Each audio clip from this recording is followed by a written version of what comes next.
আসন্ন বিধানসভা নির্বাচনের প্রার্থী তালিকা ঘোষণার পর থেকে প্রার্থীরা নেমে পড়েছেন প্রচারে। মন্দিরে পুজো দিয়ে প্রচারে সিপিআইএম প্রার্থী কলতান দাশগুপ্ত। পানিহাটির মহোৎসবতলা ঘাটে শ্রী চৈতন্য দেবের মন্দিরে পুজো দেন তিনি। জনসংযোগ এবং দেওয়াল লেখনে প্রচার করলেন কলতান।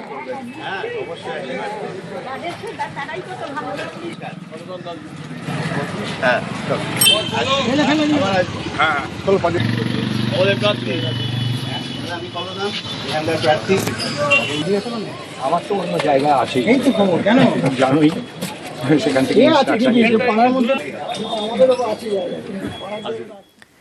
এদিকে বাঁকুড়ার ওন্দায় বহিরাগত চর্চা, তৃণমূল প্রার্থীকে বহিরাগত খোঁচা বিজেপি প্রার্থীর। বিজেপি প্রার্থীকে পাল্টা বহিরাগত তোপ তৃণমূলের। বহিরাগত বনাম ভূমিপুত্র স্লোগানে ওন্দায় রীতিমতো শোরগোল। বাঁকুড়ার ওন্দায় তৃণমূল প্রার্থী সুব্রত দত্ত, তৃণমূলের প্রার্থী বিষ্ণুপুর সাংগঠনিক জেলার সভাপতি। বিষ্ণুপুরের নেতাকে ওন্দার প্রার্থী করায় বহিরাগত খোঁচা বিজেপির। সুব্রত দত্তকে বহিরাগত খোঁচা ওন্দার বিজেপি প্রার্থী অমরনাথ শাখা। বিজেপি প্রার্থীকে গুরুত্ব না দিয়ে পাল্টা তোপ তৃণমূল প্রার্থীর।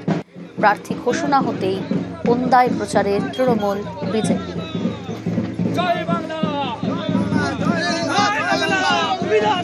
আমাদের সৌভাগ্য, তৃণমূল কংগ্রেসের দুর্ভাগ্য। আজ বিগত 10 বছর 15 বছর ধরে তারা ওন্দার বুকে কোনো ভূমিপত্র খুঁজে পেল না, তাই বহিরাগতকে এনে একজন প্রার্থী করেছে। এটাই তৃণমূল। আমার প্রশ্ন ভবানীপুরের মানুষের কাছে, যে ভবানীপুরে কি বিজেপি করা কোনো কর্মী কি থাকেনি? তাহলে কি ওনাদের প্রার্থী খুঁজে পাওয়া যায়নি, বা প্রার্থী হতে কেউ ইচ্ছুক হয়নি? আর তারা বহিরাগত। আরে আমি তো বাংলার ছেলে, আপনারা যাদের ভোটে জয়যুক্ত হয়েছেন তাদেরকে বলছেন বাংলার ভোটার নয়। আগে অমর বাবু আগে পদত্যাগটা করে দিন।